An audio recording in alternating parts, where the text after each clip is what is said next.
Outside the Russian embassy in Kiev, protesters gathered to denounce Russia's seizure of 3 Ukrainian naval vessels, while the highest levels of Ukraine's government prepared their official response.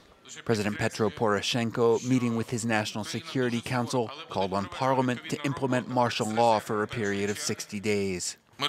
We see this act as an aggressive act. We accept this as a very serious threat. Unfortunately for the Russian Federation, there are no red lines. Poroshenko careful to point out that it's not a declaration of war, but it's clear the crisis between Ukraine and Russia is escalating. On Sunday, 2 Ukrainian gunboats and a tug were fired on and rammed by Russian boats as they attempted to sail through the Strait of Kerch, which Russia had blocked with a tanker. Several Ukrainian sailors were injured, all 3 vessels seized by Russian forces. Russia accused Ukraine's boats of illegally entering its territorial waters, while Ukraine says it had informed the Russians of its ships' routes.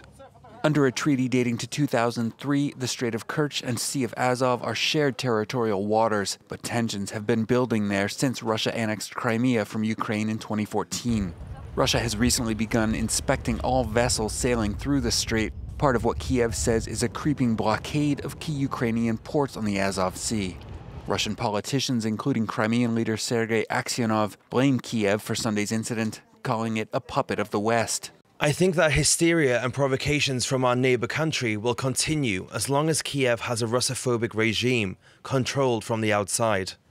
Meanwhile, the European Union and NATO are urging restraint, calling on Russia to restore freedom of passage to the Azov Sea.